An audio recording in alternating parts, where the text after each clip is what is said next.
Yeah. We already have the audience. Let's get going. Yeah. Exactly. Just curious, how Exactly. do you go about advertising these kind of forums? We don't advertise them. Oh, really? Wow.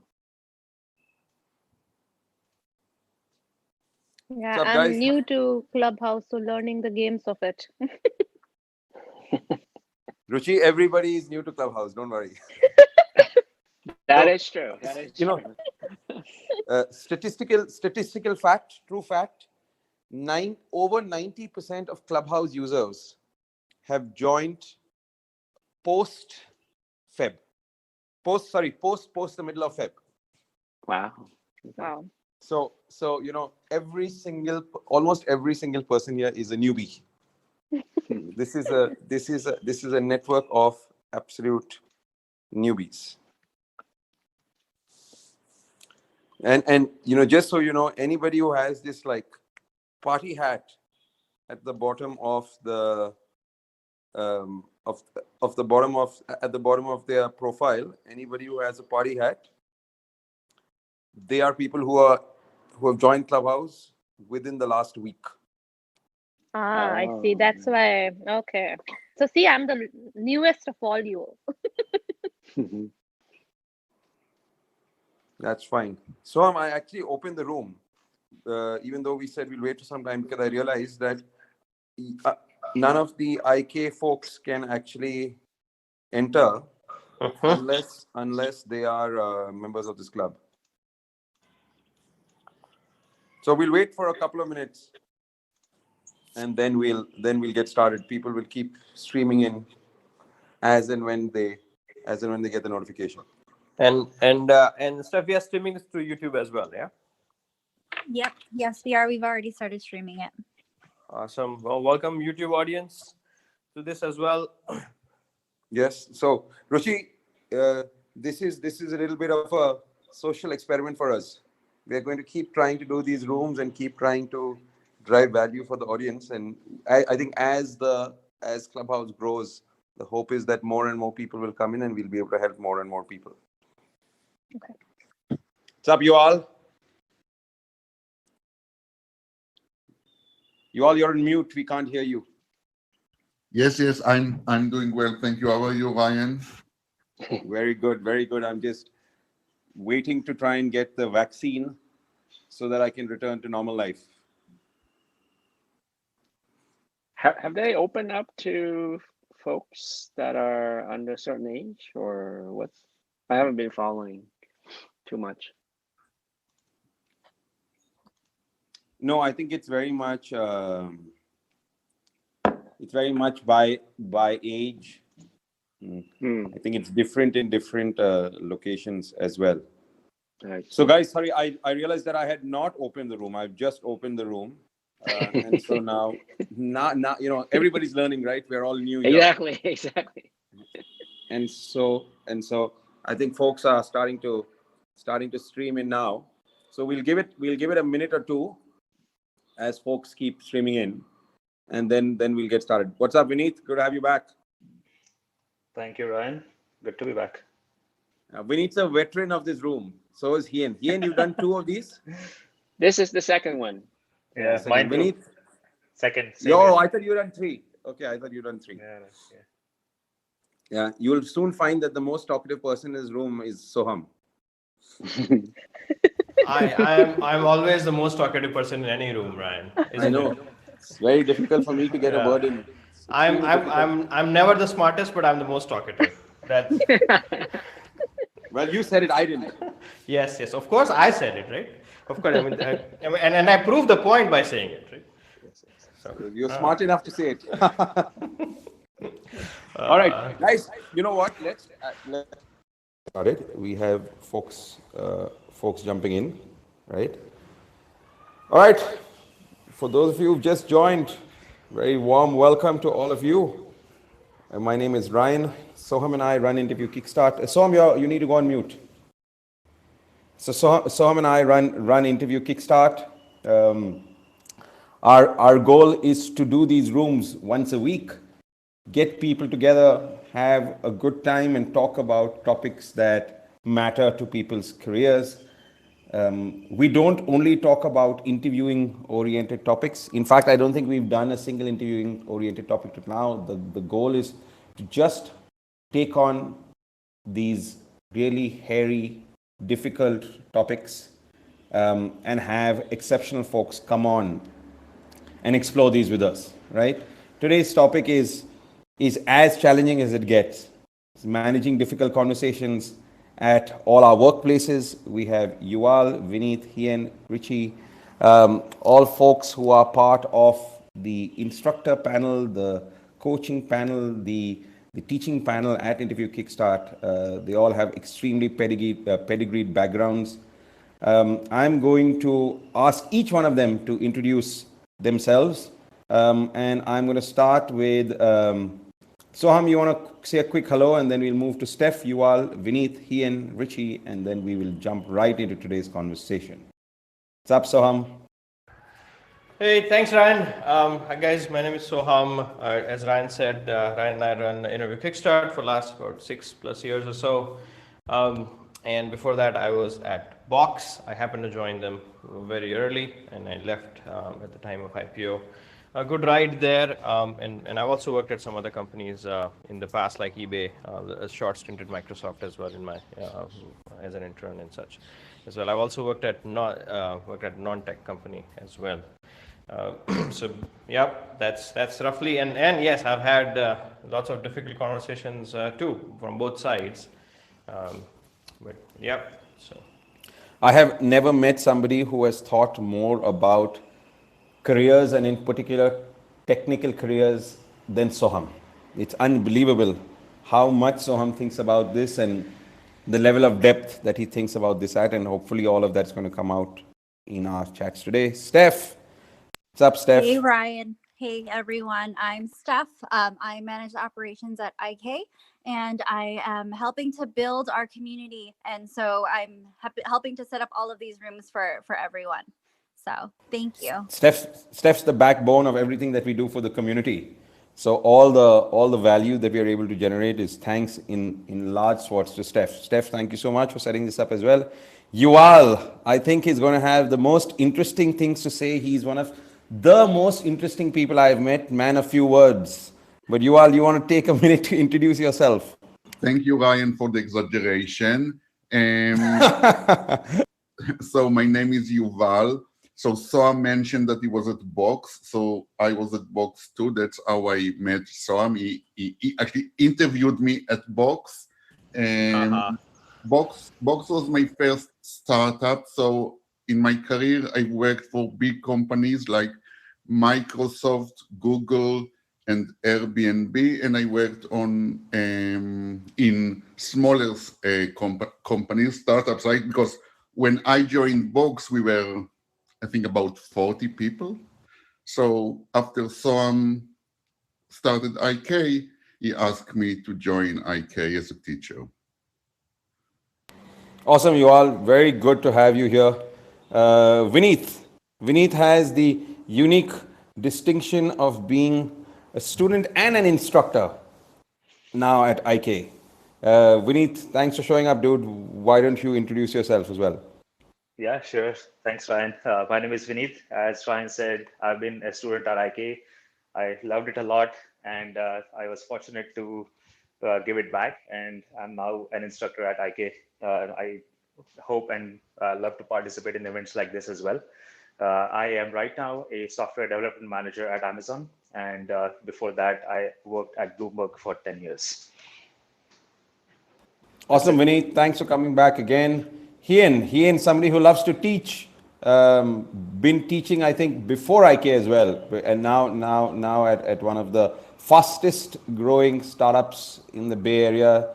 Just had a fabulous IPO. Hien, welcome back. Thank you for the introduction, Ryan. So, hi everybody. Very excited to join this conversation. My name is Hing Liu, and I currently work at DoorDash on the ML platform side. Before that, I was at LinkedIn, and a little bit of before that at Uber. So, yep. Awesome. Hey, and I read a tweet the other day that said every one of us who is from Gen Z has their emotions directly dependent to the speed at which the DoorDash food gets delivered. Happy to hear that. Happy to hear and that. and I saw that it had so many likes and retweets, and I was like, yeah, that is so true. I may not be Gen Z, but Awesome. I can completely relate to that feeling. Yeah. Richie, welcome. Welcome to Clubhouse in the first place, and great to have you here. With the party hat, you are fairly new here, but super excited. You want to just say hi and introduce yourself to everybody. Yes, of course. Hello, everyone. I'm Ruchi. I have, like Vineet, I have also been an IK student before, and now an IK instructor. And since there are too many boxes in this group, I'm from Dropbox, not from Box. So I'm engineering manager at Dropbox. Damn. We might have some difficult conversations on this. Yep. So I've been at Dropbox for 3 years now, and before that, I was at Intel for almost 10 years.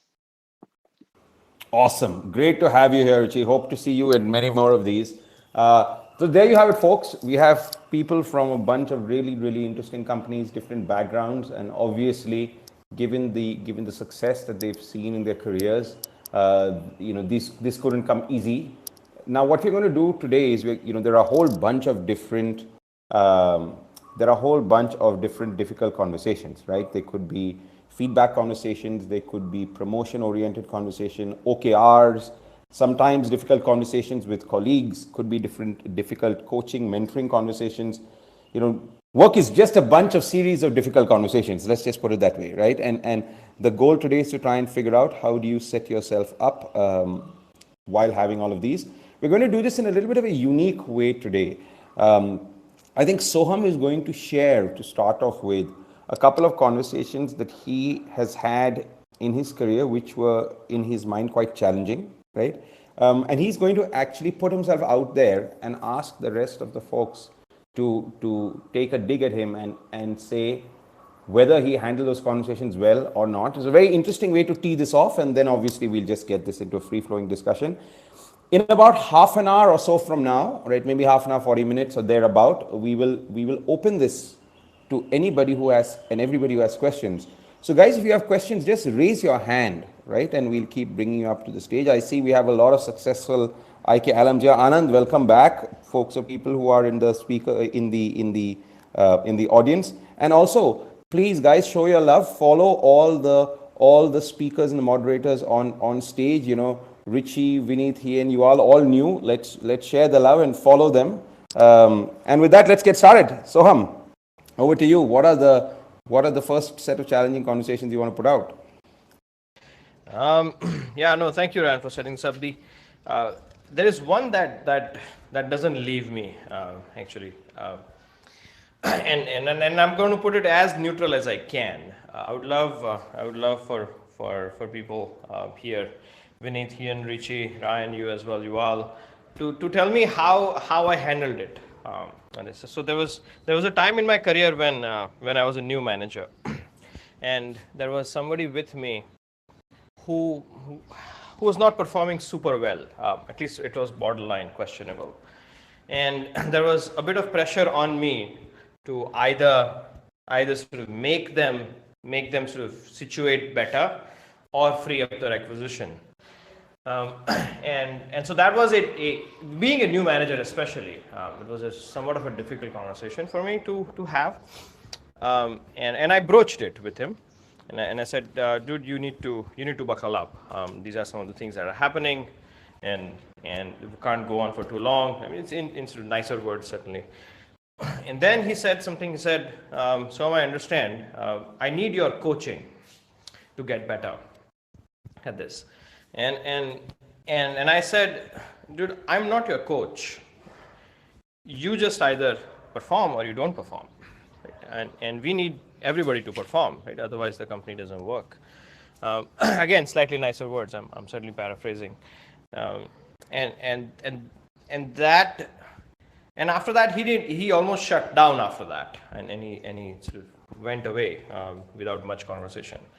Um, for the longest of time, this has stayed with me on this, and as an EM, it has stayed with me.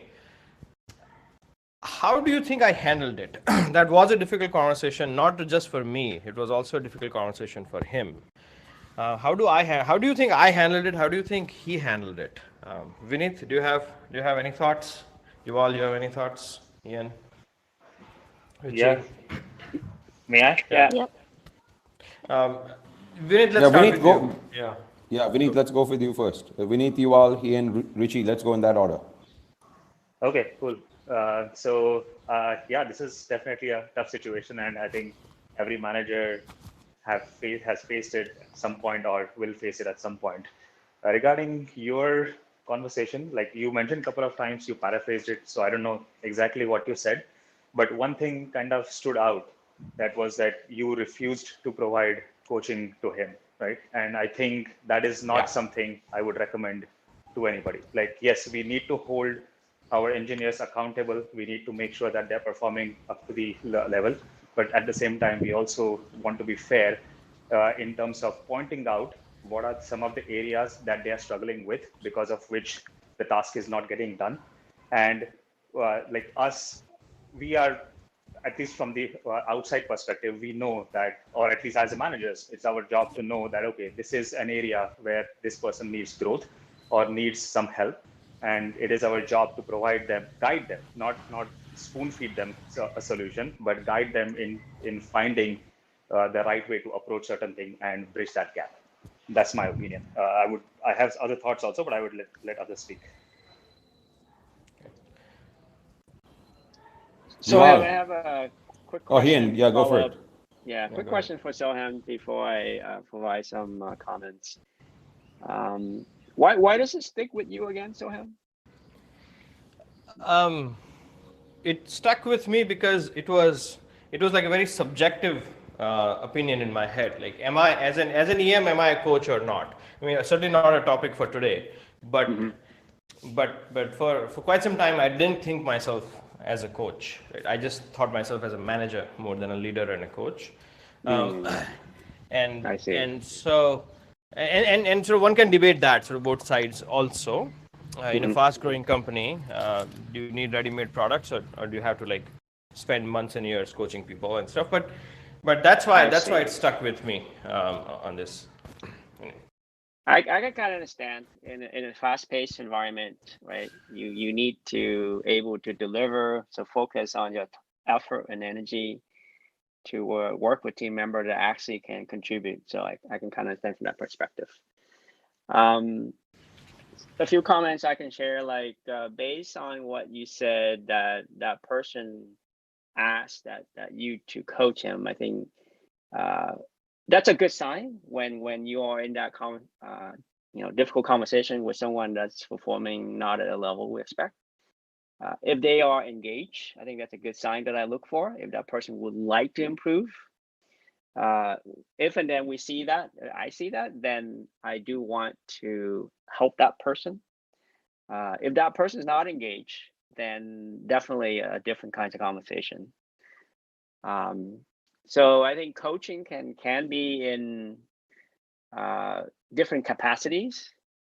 Obviously, we have a lot to do, so we got to make sure we providing the right level of coaching, but not also sucking up all the time that the manager has, because a manager has many responsibilities. So I'll stop there. Yeah. Ian, I have a question for you before we go to you all and then Richie. Sure. If you were the person asking Soham this, right? Soham here was at the receiving end of this. If you Yeah. were the person asking for help, how do you think he or she could have handled that question better and handled that? Because it would have been a very difficult conversation for them to come and say, hey, I'm not doing this, but I need you to coach me to do this. How do you think you could have handled it if you were the person asking for that help? If I'm the person asking for that help, like that person that's not performing well. Yes. Yeah.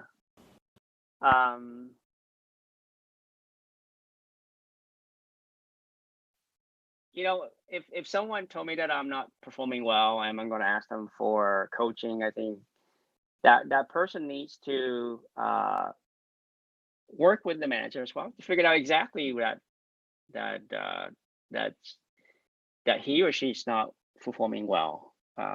So would dig for more details about specific examples, details about what kind of situations, so such that person can either get coaching from Soham or potentially go and get coaching from other people. So.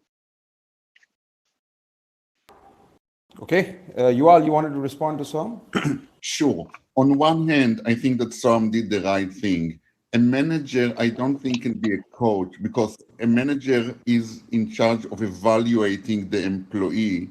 And you want your coach to be a little bit like your lawyer, the guy that you can tell him or her everything. So I think that what Sam should have done in that case was say that he, as the manager, couldn't be the coach, but he should have suggested that a senior member of the team can be the coach, and that is good both for the coach and for the coachee. Okay, very interesting. Makes sense. Interesting way to think about getting a coach, somebody similar like a lawyer. You can tell them anything. That's very interesting. Richie, and before I come to you, I want to just welcome to the stage Satyen. Satyen is also one of my instructors. He's a director of engineering in Nutanix. Satyen, welcome. We'll come to you in a second as well. Richie, what do you think? Yeah, I think there are some very good points here, but my take also is coaching is not manager's job, but providing the right conduit for it is manager's job, right? So if someone is saying, hey, I need help, you try to find that help. You might not be the person who can help, but you find people who can help this person and then evaluate. A couple of things I would say is why this was like a surprise to this person. Why this should not be a surprise. When someone is not performing well, you should have a leading indicators before it, before you call out like your performance is low, so that it doesn't completely come out as a surprise. This is from not manager's point of view, but that individual's point of view. We have heard good stories on what managers should do, but from the individual contributor's perspective as well, they should hear this early in the game than later to the stage where suddenly it's called out that your performance is low. And the second point would also be if my manager, personally, if my manager tells me, hey, I cannot help you, I would start rethinking about my position in the company and in that team, because a manager is very important for career growth. And if they are not looking for me, and if I'm asking for help and they are not giving me that help, then I have to think about, is this the right place for me or not? Okay, very cool. Soham, when you reflected on this, obviously it stuck with you for a while, right? How do you think you could have handled the situation differently? Did you think you handled the situation well? No, and how did you think you could handle this differently, or the person reaching out to you handle it differently? No, certainly. Certainly, I did not handle this difficult conversation very well, and it is slightly nuanced as well because I was installed as a new manager on this, and so I had very limited history with the person. But even otherwise, I mean, managers are not at a privilege to make any sort of excuses for it. So certainly did not handle it well. I think I should have understood what he was trying to do, what he was trying to say better, like what kind of coaching does he need and such, and if I'm the right person for it, or if somebody else is the right person for it. What is the right timeline for it and such. I should have brought the previous manager into the picture as well, and had a conference between the three and say, okay, this is what the point is and this is where we are going. So certainly I should have done those things which a manager is supposed to do, right? And not just sort of abruptly said that, hey, no, dude, I'm not your coach. Right? So that is an instance where I don't think I handled it well. In general, what do you guys think? Like when a difficult conversation happens, I mean, there are lots of them. Right? Like for example, I was in a conversation with a very disgruntled customer at one point, or like in calibration meeting as a manager, there are difficult conversations that happen. What are some of the key ingredients of making a difficult conversation go well? Right.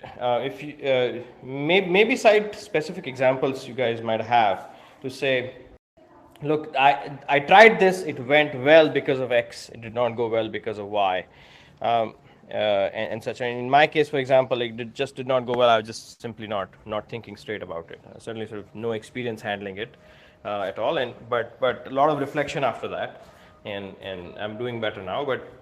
Um, but anyways, I would love to hear from all of you as well, to say what are some of the things that you could have, like some instance of a difficult conversation you had at work, and why did it go well or why did it not go well, like that.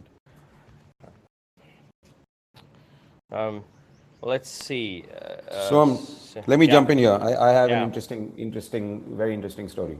Yeah.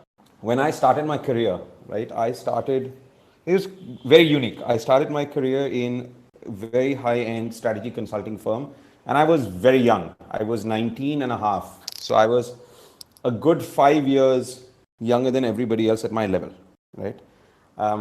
And, to say I didn't know the difference between my elbow and my ass would be an understatement of epic proportions, right? So I was all over the place. But I think a couple of years in, I had figured things out and I was doing pretty well.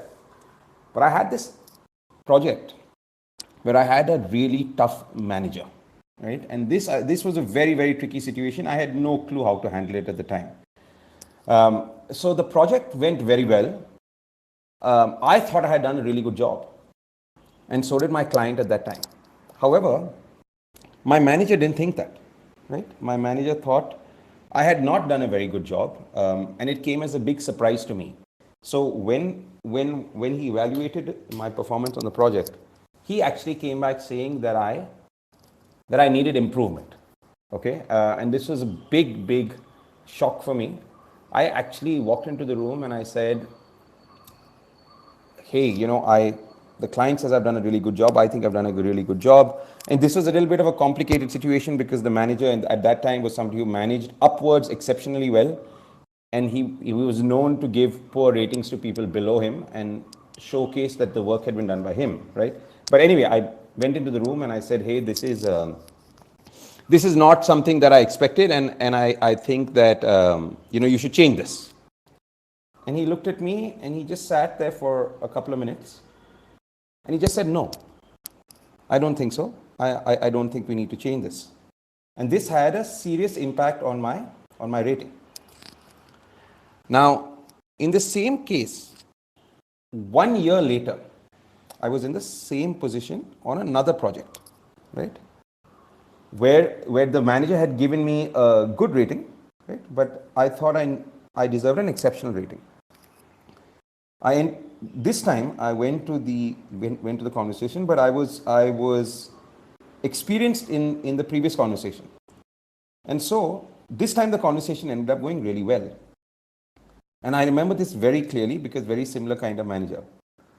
I would say 2 big points of difference between conversation number 1 and conversation number 2. In conversation number 1, I actually just went in without preparing. I just went in because I thought it was my right and the manager had to do right by me. I didn't go in thinking that, okay, there might be a different point of view. I didn't plan that conversation well. I didn't predict the range of responses that could come. I just made a big, huge assumption that my view was right. I think the biggest lesson that I learned there is 2 things. 1, have a very specific goal for your conversation. Know what I wanted out of it. I actually had written down a whole bunch of points. I planned the conversation multiple times. I rehearsed the conversation, and I knew that while I want the conversation to go in a particular way, I can't quite predict how somebody else responds. And so I need to be prepared for all sorts of responses and how to deal with it. So I think just having that level of prep and being completely okay with confronting the other person without just jumping in is what made a really, really big difference to me. And so I think those are 2 or 3 key things that I learned. Preparing being the most important, and knowing that there is a range of outcomes and being prepared for how to deal with each one of those, and knowing that confrontation in a situation like that is okay. It's not a problem. I don't have to just like jump back. Does that make sense? Yeah, no, makes a lot of sense. I think that touches a very interesting point, especially in engineering, which is the world where I'm very familiar with. Many engineers avoid confrontation, any kind of confrontation, and that is actually not good. That hinders difficult conversations, and one should not do that. I think the other thing, Ryan, your experience tells me is that there is also something to be said about data. Right? You go in prepared, yes, but not just with words. You also go in prepared with instances and data around your own performance, if it was a performance conversation or whatever it is. Right? Many people walk into this without any sort of data and it's just a bunch of feelings. Yes, that's absolutely right. In fact, just to bring everybody's memory back to the last time we did this room, we had Doris here who is at Netflix and previously at Facebook. She said something very interesting. She said that she advises people at Facebook and Netflix both to keep a performance journal.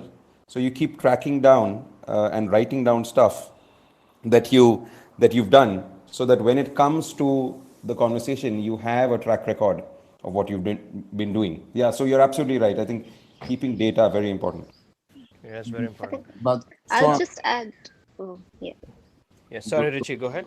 Yeah, I'll just add one more thing on top of it is sometimes you can prepare, but there are times when you suddenly get a shock, right? Like you were not ready for that conversation and you suddenly got that information. Try to be Right. not defensive. Like many a times I have ruined the relationship and the conversation because I have something in my mind. Suddenly someone gave a answer and I was like, no, this is not right. It has to be done this way because blah, blah, blah. Instead of listening to what other person is coming up with and why they are asking for these type of, or why they have come up with this solution. And this is slightly different. It is more technical. Like when someone comes with a technical solution and says, no, your solution is wrong because I have those data points to prove. And then you were not expecting it. So instead of ruining your relationship, just take a deep breath, think about it, and just say, okay, I will take these points, come back to you later. I will think about it, and then let's have a discussion. And then take that preparation time, which Ryan and Soham is talking about, for yourself, to give yourself some time to prepare it rather than showing your emotions right away and ruining up everything once you say no and getting defensive. Yeah. I'll add to that. I think that that's a very key thing that Richie mentioned is the word emotion. Oftentimes we get into this kind of conversation and when we let our emotion takes over, and when that happens, we don't think straight. We don't think rationally, and therefore we might say things that we might regret later. For example, so managing the emotion is probably one of the most important things, especially when the conversation is really sensitive. FYI, there's a great book out there if people would like to learn techniques and approach to get better at this kind of thing. It's called Crucial Conversation. It's an extremely good book, a lot of good practical advices if someone's interested in reading a book on this topic. Another really good book is a book called Non-Violent Communication. It's again very good book to have very difficult conversations with. Yeah. And so can I, if I may add? Yeah, something. Go ahead. Right? Yes, Atin, and then Yuval also I think wanted to add something. Go for it. So a few points I will re-emphasize. First of all, Ryan, what you said that one of the speaker from past that she mentioned about keeping a log of what you achieved, right? And Right. I had a couple of engineers in my organization. They used to keep regular log, and even after seeing them, I also started keeping regular log up on weekly basis. Because what happens is that Right. sometimes your reviews in many companies, it happens quarterly or sometimes every 6 months and a year.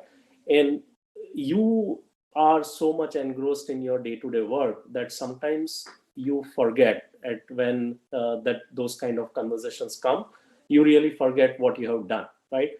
And and also I have seen engineers keeping track of if they got kudos from somebody outside the team or from some execs, they even keep a log of all those things and they keep track of, so that you can use those data point in those difficult conversations. So that's number one. And number two, what I've seen is setting expectation is also a very key thing, right? That what does your manager expect from you, and what does success look to your manager from your point of view? What does he expect from you?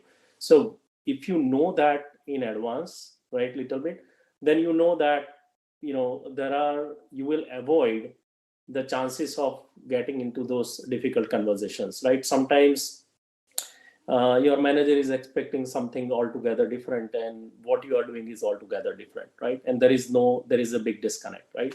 So I would say that from time to time, it is always good to check that how you are doing, right? Even if, let's say, if your manager is not bringing up that conversation, you bring up the conversation, that whether are you on track, and should you change your course of action, or should you improve on anything.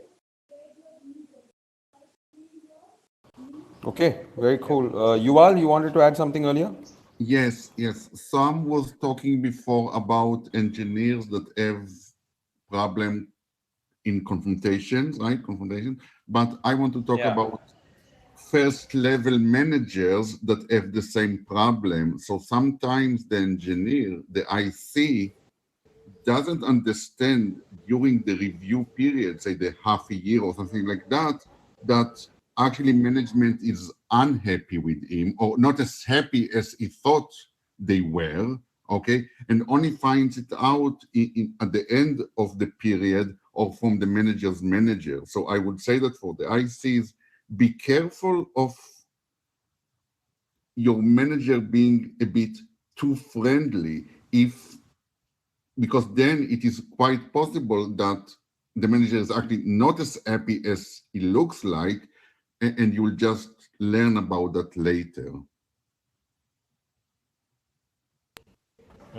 That's very interesting. Also, note that difficult conversations, I think we just happen to discuss in this context, but they're not just about performance and performance reviews. Right? There's lots of other kinds of conversations which are going to be very difficult. I'll cite one again in my experience. This was a customer conversation, right? And we had decided to increase our pace of the release cycles. And everything was going well until like one large customer came about and said, you ruined everything for us because we pushed something more frequently than what they were expecting.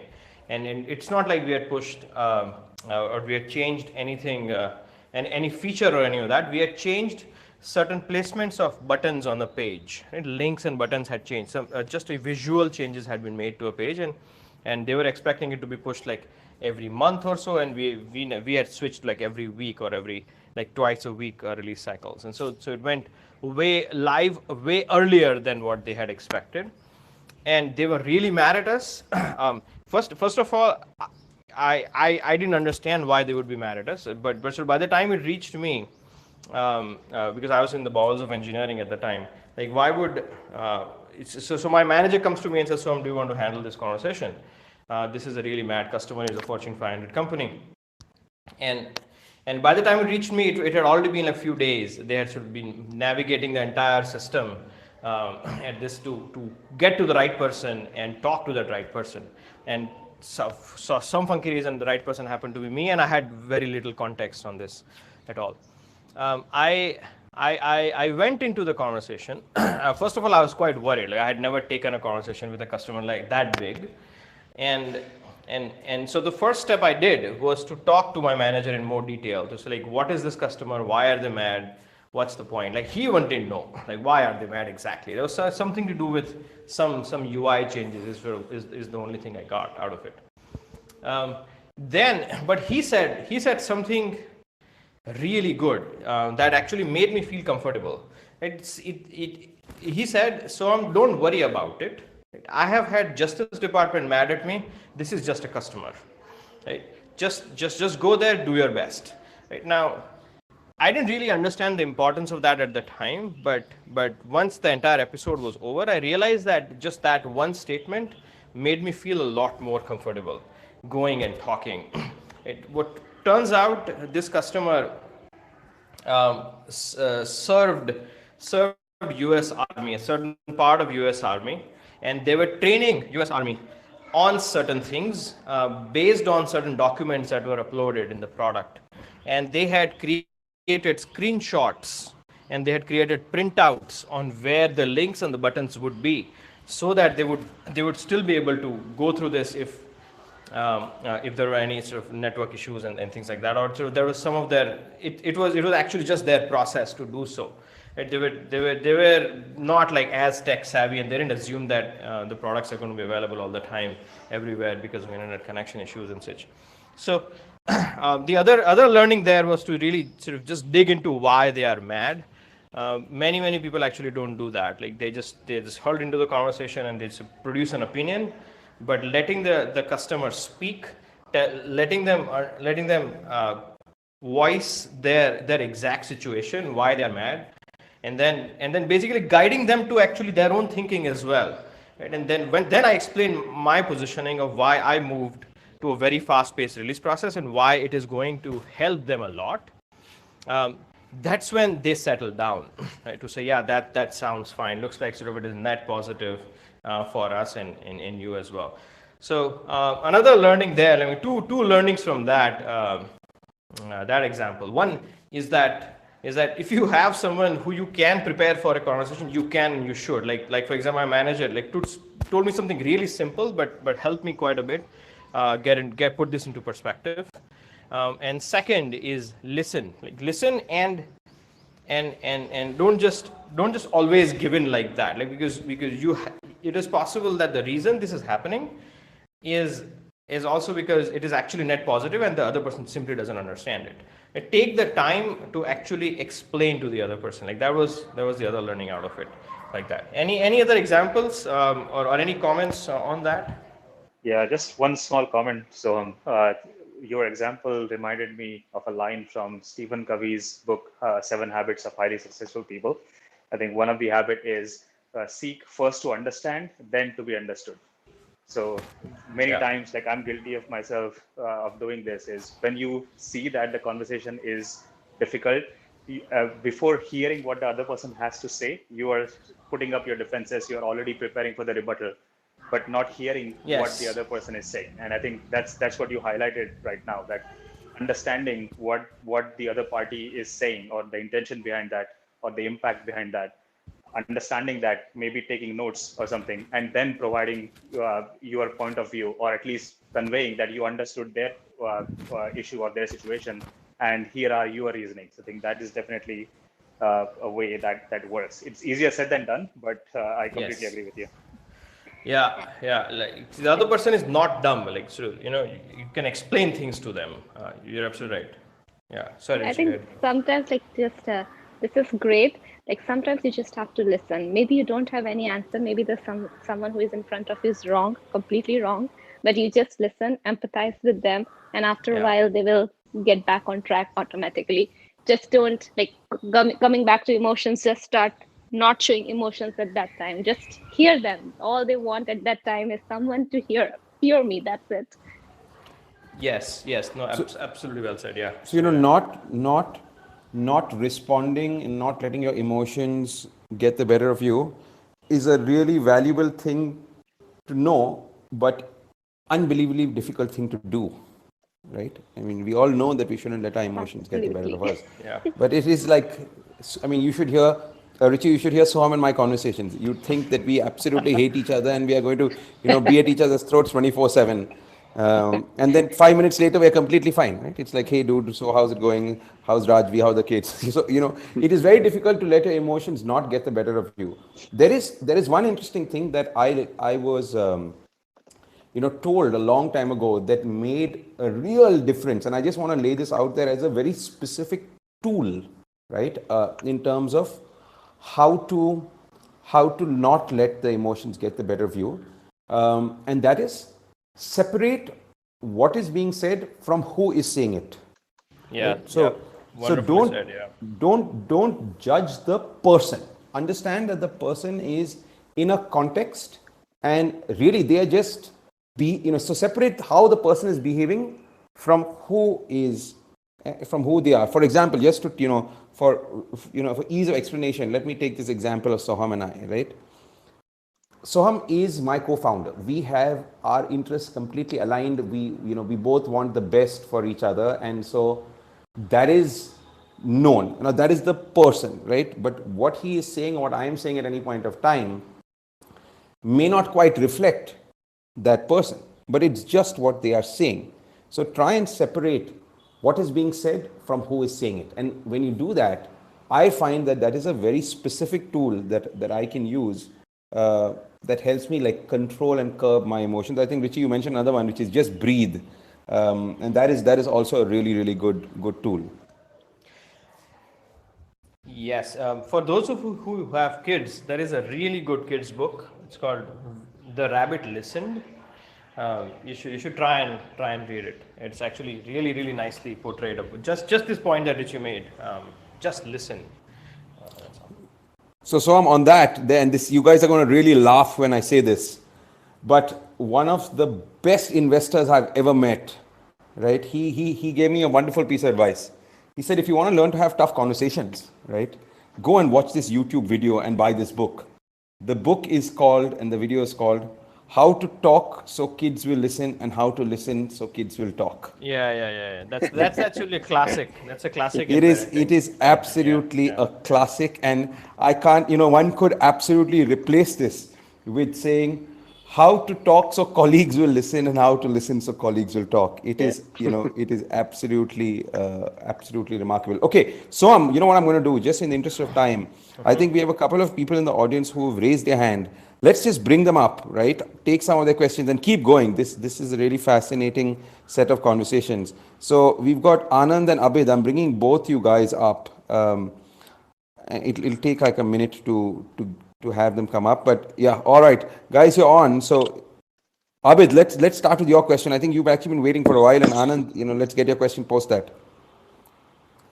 Yeah, thank you very much, guys. It is awesome conversation. First of all, I want to say, and definitely I agree with you all Thank you. that you brought a very good conversations here. I have been on both sides of the conversation, and I kind of agree 100%. But in some cases, I think if you go back like 15 years, we were not really understood with all the different kind of management models and the way the management is being done now, and also the programs were not really fully matured in terms of training and coaching. And that's where the gray line was, that am I a manager or am I a coach, right? And where we need to get the guidance, right?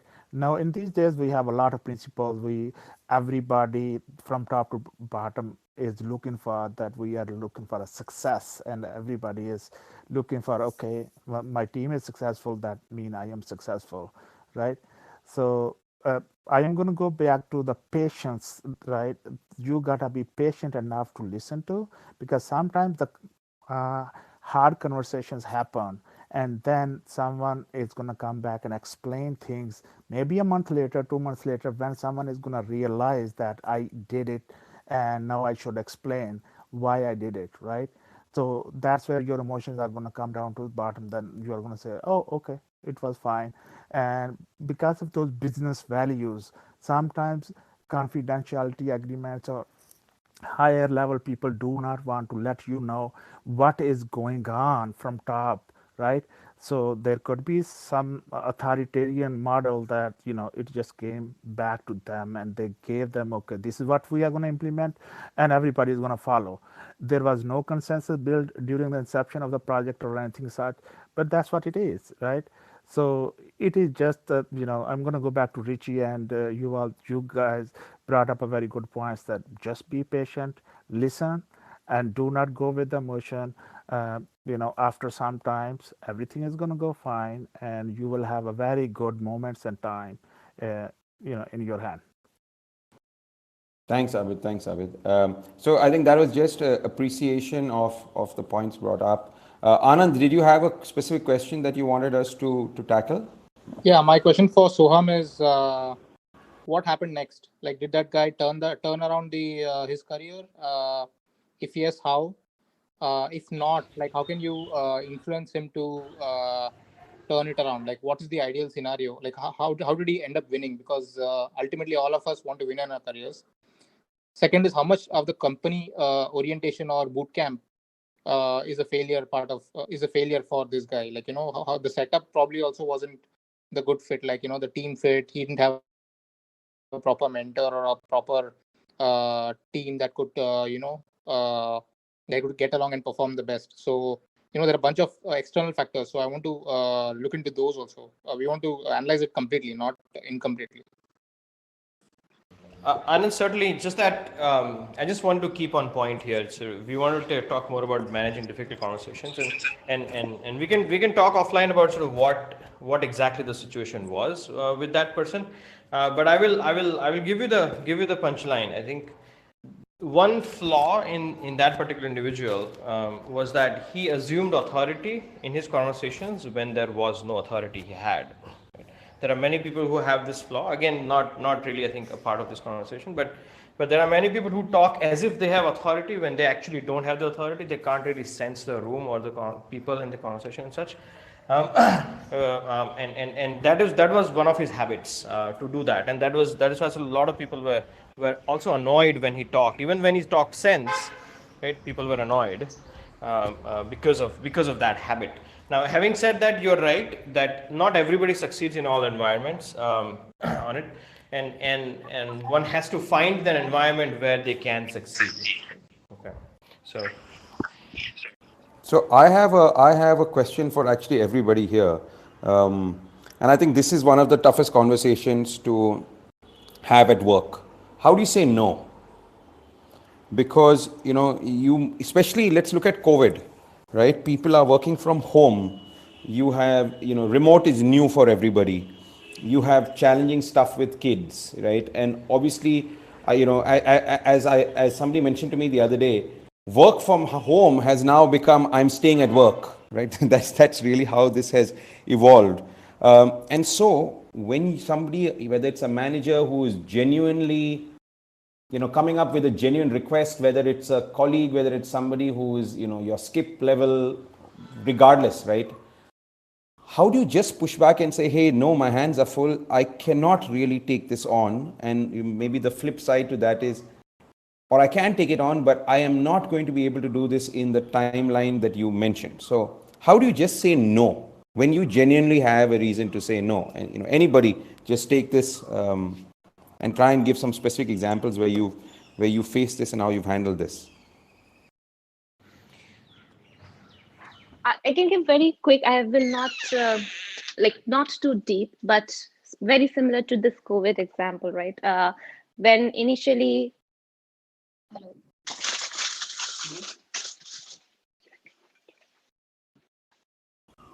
Rishi, can you hear us?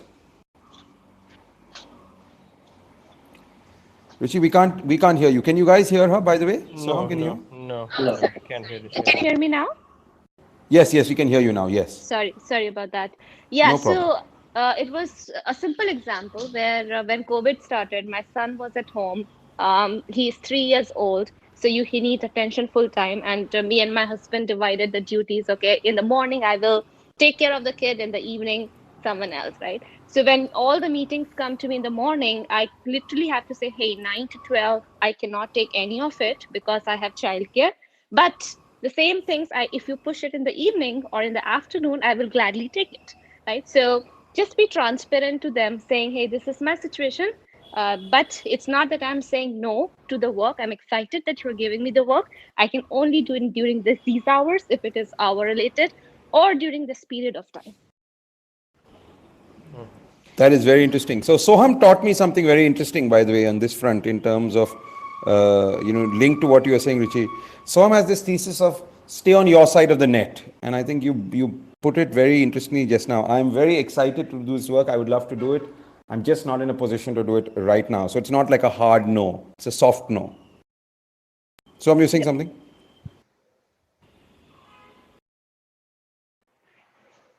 I can add. Hi. Yeah. Sorry, go ahead. Yeah, Vineet. Yeah, go ahead. Go ahead. Yeah, I mean, I think it changes from situation to situation, and depending on what you are saying no to. The example that you gave Ryan about, let's say, if somebody is giving you more work that you cannot do. My personal opinion and experience has been, instead of directly saying no, you first understand, okay, what that task is. If you can estimate how much time that's going to take, then you do that, and then you take it back to the person. Let's say if your boss is giving you this task, saying that, hey, we need to get this done. First do some due diligence on, okay, what that task is, how much time it's going to take, and then present your current roadmap, saying that, okay, this task is going to take X number of weeks. Right now I am having this and this on my plate, and so if to make room for this particular one, I'll have to replace one of these. So what do you think what we should replace? Or even better, you could give proposal and saying that, okay, it looks like this task is more important than this, so my proposal is that we move this out to make space for this. And that also shows that, okay, you're not just presenting a problem, but also giving some alternatives and solutions. And in that process, the manager or whoever is giving you that work may also realize that whatever you have on your plate already is actually more important than the new task that came in. So again, but this is very specific for this task. Like, this won't work for other conversations such as, hey, I want more money, right? In that case, you can't really use this. But specifically for work, I think this is something that has worked for me, at least for more than one occasions. Yeah, no, very, very, very good point, Richie and Vinit both. So I think one thing that we have not discussed, which I think both of you have already reflected, is to create a level of trust prior to saying no. Like, if you could create a level of trust in the conversation, like in the relationship, right? That is awesome. And a great way of creating trust is what I sometimes call is by like drip irrigation, right? And so you have to. Wow, Soham. Thank you. I told you I'm not the smartest person in the room. So anyway, so the reason, guys, there's a bit of history here. The reason I was laughing about drip irrigation is because Soham and I have discussed about using this in a very different context. But it works in, let's put it this way, it works in all relationships. I suppose. Yeah, and I think yes. And anyway, we had done a session earlier as well where we discussed this. But the point is that when you are in a new environment, or even if an existing environment, right? For every relationship, like, think of it as creating trust between any pairs of relationships, that you and your manager, you and your peers, you and your customers, you and really anybody in the company. And when you want to have a difficult conversation, like saying no to something that is important to the other person, right, it gets much easier if there is a certain level of trust that is created prior to that, right? And they see you in a positive light, right, before that. So, and obviously there are many ways of creating trust and potentially a completely different conversation. But like, don't wait for a difficult conversation to arise. Like assume that you will have to have some difficult conversations at work, potentially one every day, with nearly everybody who's around you, and keep creating little things, little bubbles of trust in it, right? Over a period of time prior to you hitting that difficult conversation. So, I think that's probably one of the best advice for anybody that's joining any company to start building that trust across the organizations, especially folks that are in decision-making roles. It's also extremely helpful if and when you need to convince them with some of your ideas as well. So trust goes a long way, and you need to build it slowly. Totally, 100% agree. All right, yeah, I agree as well. I think that is probably the best piece of advice you can give, and just to put this interestingly, to show how difficult trust is, and then I'm going to take Rajat's question. There's a fascinating Jamaican saying on trust, and I keep it in mind at all points of time. It says, and imagine me saying this in a Jamaican accent. It says, trust grows at the pace at which a coconut tree grows, and it breaks at the pace at which the coconut falls. Ryan, what if we Yeah. don't I know love how that. a Jamaican accent sounds like? Please do it. It sounds a little bit like you are. I'm just kidding. I'm just kidding. So you are says these really these gems. So I really love this, right? Trust grows at the pace at which a coconut tree grows and breaks at a pace at which the coconut falls. I'm So I'm important to gonna build paste this this on slow. LinkedIn, Ryan. Yeah, do it. I love it. I love it. There are two favorite sayings. That is one, and the other favorite saying that I have is every morning in Africa, a lion and a gazelle wake up. So I'm going to relate to this when it comes to me. Every morning, a lion and a gazelle in Africa wake up. The lion knows it needs to run faster than the slowest gazelle, and the slowest gazelle knows it needs to run faster than the fastest lion. Bottom line, when the sun rises every morning, you better be running. That's the other phrase that I really like. Okay, now enough about me and the phrases that I like. Rajat, you had a question. You've come up. How can we help you? Okay, thank you. Thanks, everyone. My name is My Rajat. pleasure. Nice to meet you, Rajat. Nice to meet you as well.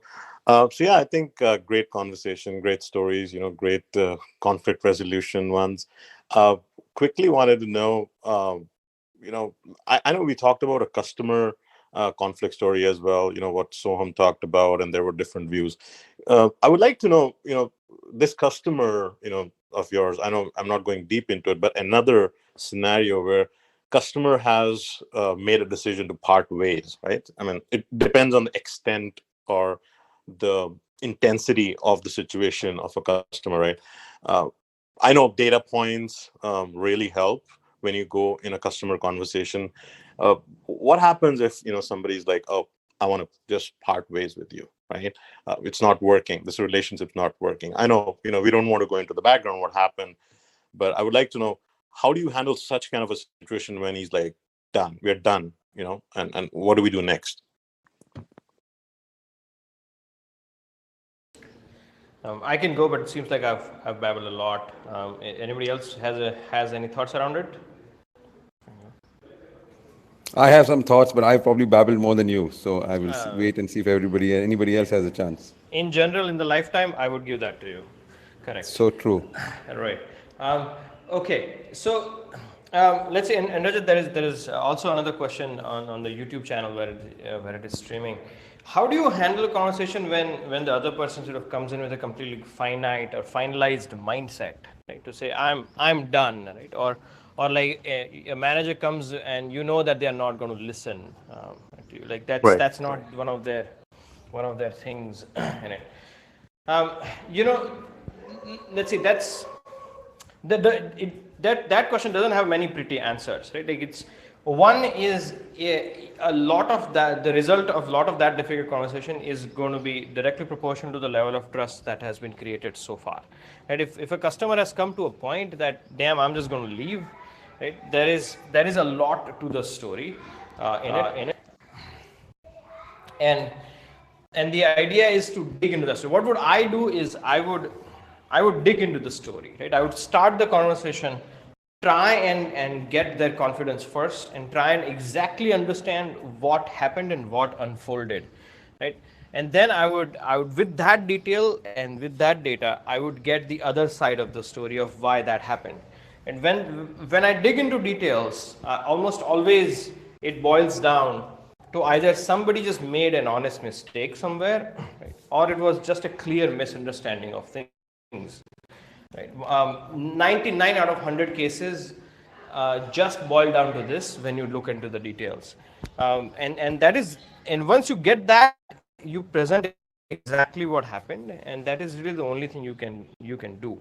You can't do much.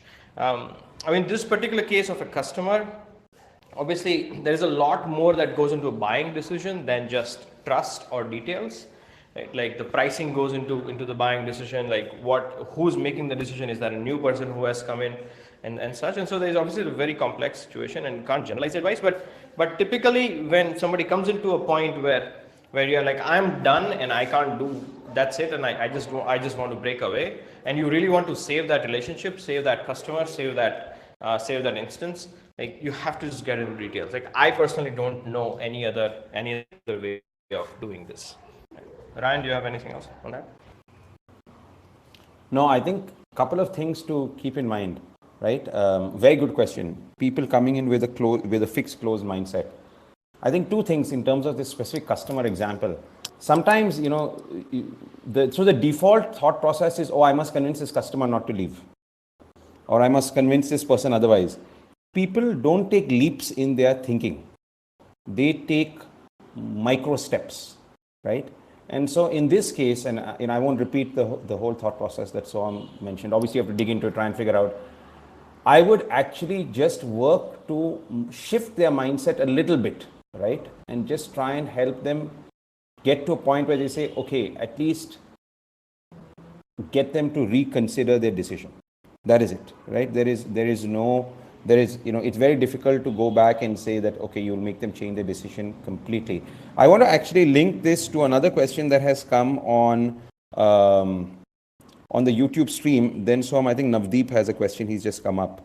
But the question on the YouTube stream is actually incredibly interesting. It says, how to deal with a difficult conversation when the problem is your manager may have an ego. They don't want to listen, right? And they've already decided. So linked to where the question that we're discussing right now, but I think the one dimension of this which is new, and this is for all of you, how do you deal with a conversation where the person who's your manager, who's on the other end, has a strong ego and is just not willing to change their mind, and it's driven because of the ego, not really anything else. It's the ego that is really preventing them from doing anything else. And I'm sure we've all faced this multiple times. Yuval, I'm going to ask you, because I think you might have a very interesting perspective there. How do you deal with somebody who is come into the room, has a big ego, and so they're not willing to listen? Well, my short answer, you have to do it wisely, right? Because you don't want to get into a dispute with them. But hopefully, if they see that there are other smart people around them, they will be less eager to think that they are the smartest people in the room. You can carefully point them when they make mistakes, right? But it's a dangerous situation, especially if the person with the big ego is your manager, right? If it's a coworker, then it's slightly easier. But I would say, if you do a good job, then people will appreciate you. So why do you even care about the ego of the other person? Okay, I figured that you'll have that point of view. Very interesting. Soham, do you have a counter to that? Do you have any other view on that? A few things, and especially if you are talking about a manager and you feel like the manager has an ego and they're not listening. I think there are a few things that could be going on there. It is possible that they actually don't have an ego. It is just that you have one, right, where you are not listening and what the manager is trying to say. And I know it's difficult to hear that, but that also very often happens. Like, we are ingrained into our own thought process as strongly as the other person is, and that is one big reason we start to see the other person as having the ego, when we forget that it could actually be us. Now, and to Yuval's point and other points that were made earlier, like, when something like this happens, you just have to go back to data, right? Data creates trust in it. So you just have to go by, reflect on the conversations that you've had in the past with that manager. Has he always been here? Has he always been like that? Is it always been that he's just not listening, right? That's one. If you have had 5 interactions with them before, like, is it that they have always been like that, right? Then ask the question, is that person exactly the same with other people around you also? Right? Then you start creating that data, start creating that story, start making those observations. If that is actually the case, right, that the person is exactly the same way with everybody else, and you can actually make an objective judgment about it, then you should just escalate this to say, look, here is my data. This person has an ego. They just have a certain opinion. They keep imposing it on everybody, everywhere. Right? Escalate it to their manager or the other manager's manager. Right? But if you feel like, no, that is not the case, it is actually a hit and miss, so to speak, to say some conversations feel like they are egotistic and some conversations feel like they're actually very, very reasonable, then I think you should start with more introspection to say, is there something I'm doing where I'm feeling that this is an egotist conversation? Like, is there a different way they expect? Like, let me go back to my previous conversation, which was successful, and how did that become successful, right? So a lot of these answers are actually can be arrived at with introspection also. And if you feel like no, you have exhausted all of that also, and just can't make headway, change the team. Right? You escalation doesn't make headway, and you feel like you can't get through even despite introspection, change the team. That's how I would go with it. Okay, great. Guys, I've actually turned off raising hands for questions because I think we've already gone 10 minutes over, but we have 2 more people, so let's take their questions. Then maybe they wrap this up. Navdeep, you had a question, and then Mehul. Navdeep? Hey, Yeah. hey guys, Hey. can you hear me? Hi. Yes, Navdeep. Hi, welcome to the stage. Thank you. Fascinating conversations we're having. I have a question which is an extension to, the question that was asked previously, where a customer has made up their mind, they want to part ways. How would we, come about, how would we create a positive outcome or handle this conversation when let's say your star employee, right, has decided he wants to leave, and primarily if he's leaving because of the money, then how could you handle that conversations with the, hopefully to have a positive outcome?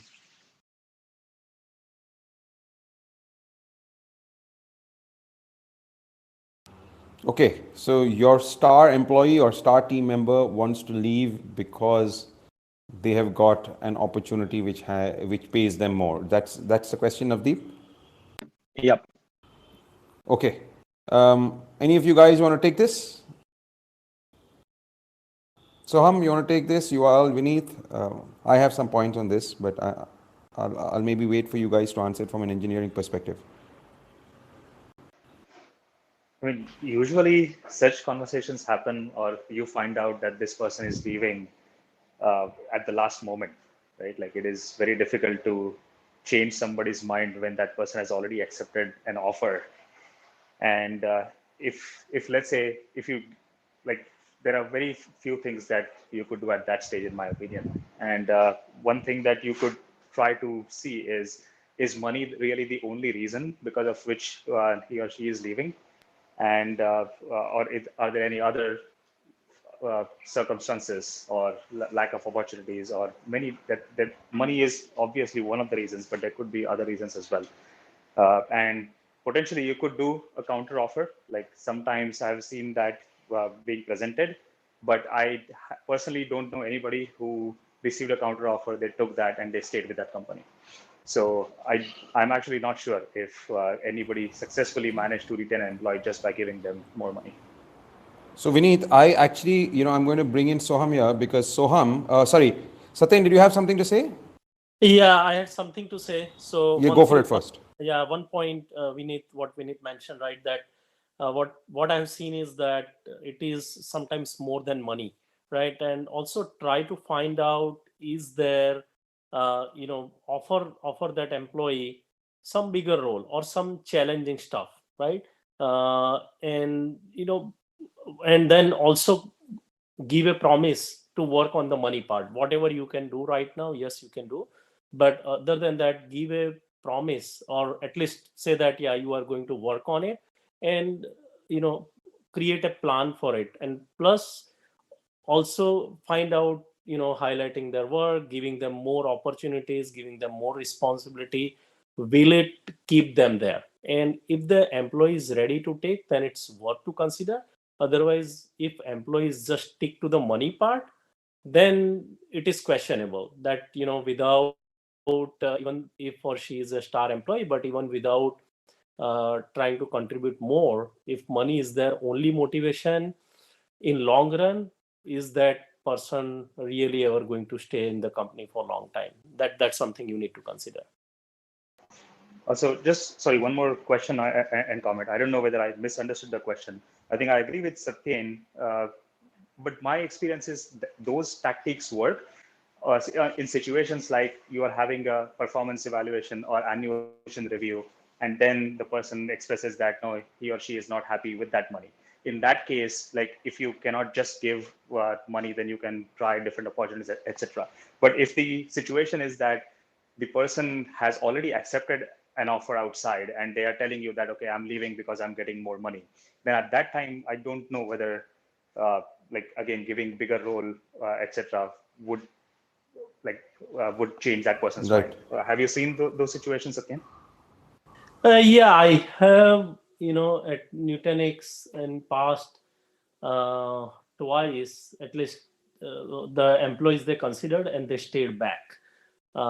Where, okay, there will be a bigger stage that we will set for you. For example, there was one engineer who was staff and he was doing pretty good. And I'm like, if you are continuing at the same pace, then in another 6 to 9 months we will be able to put you up for senior staff. And senior staff, it's a very coveted position in many high-tech companies in Bay Area, right? And it comes with a lot of perks as well, and compensation and the financial gain is one of the big perk. And the employee, he stayed back, and apparently in another 1 year we were able to promote him to a senior staff level position, and he was happy then. So I had, not all the time it is successful, but I had couple of instances where the employee stayed back. I see. Good to know. Thanks. Okay, cool. Thanks. Mehul, did you have a specific question that you wanted to ask us? Yeah, I was saying that as a software engineer, you invest a lot of years in learning that area and then being at the next level. But if the manager has just been downplaying people and refuses to kind of recognize the work, right? And even after he's told to promote you. So now the other option is you go to another group, but there you have to learn things out there and you have to perform higher maybe than some other junior guys. So then you wonder how long to keep being there versus going to another company. But then there was some attachment, like having a higher title in that company. If so in the next 10-20 years I can kind of use that. And so that is where sometimes I've seen people get stuck, and me too. Because if they're not really acknowledging your work at that level, I mean, this one particular person, I mean, his managers were okay, but he himself was not okay.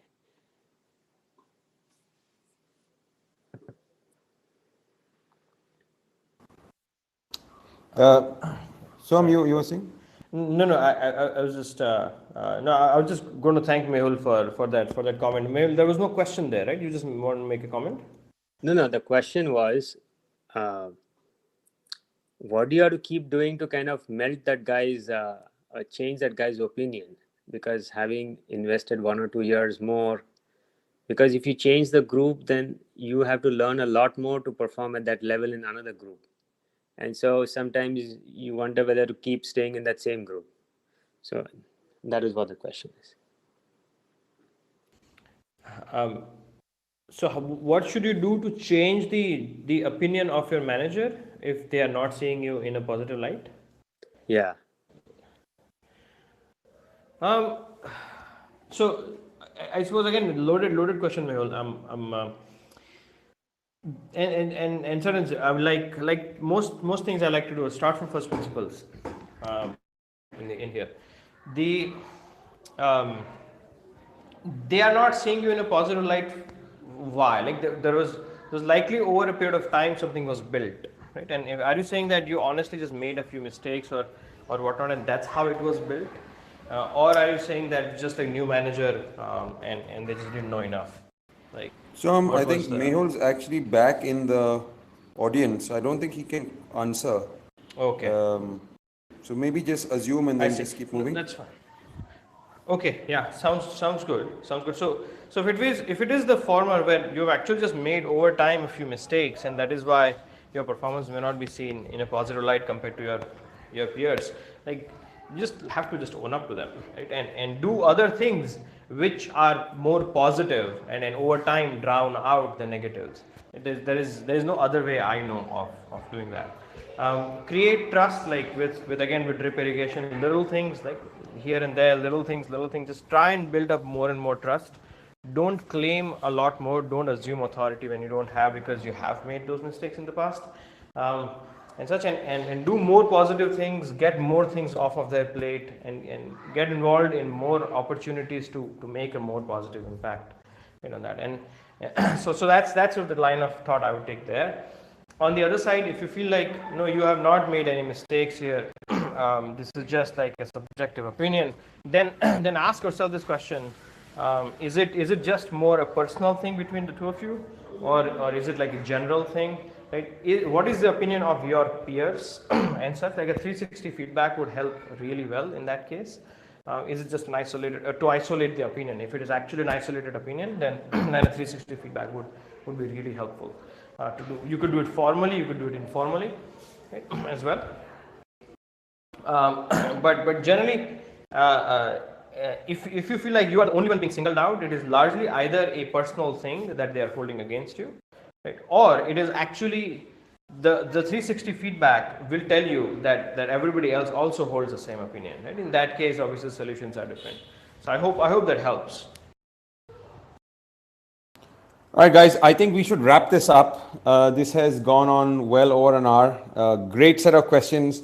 I want to just thank everybody. Guys, I was making a bunch of notes, right, while before this conversation and after, in terms of specifics that you could take away and use. So I'm just going to quickly run through them. I think the really big point was build trust over time. Make sure that you go in very well prepared, right? Know what you want out of the conversation. Don't be afraid to confront people, right? Don't try and justify everything. Provide an explanation. Try and separate the person from the point they are making. Stay calm, stay collected. As you all said, try and be very wise about the conversation, right? And know that tough conversations are really part and parcel of what happens in a day job, right? They might take different shapes and forms, but it's completely okay to get into those conversations and deal with them. Yuval, Vineet, Hien, Satyen, Richie, who was here before, Steph, Soham, thanks all of you. Guys, we will be back next week, same time. The easiest way to know when we are on is just to follow the moderators, Steph, Soham, and I. You'll know when we are on. But same time next week, we look forward to seeing you guys then. Yuval, Vineet, Hien, Satyen, thanks especially for making it today. And we look forward to seeing you guys in some of the next upcoming sessions. All right, cheers, guys. Thank you, guys. Thanks, guys. Enjoy. Bye-bye. Bye, you all. See you guys. Thanks, Ryan, for trying to moderate. No worries. Bye. Okay. Bye. Always difficult to do when you have a bunch of interesting people. Difficult conversations, you see. Chalo, see you guys. Bye. Okay. Bye.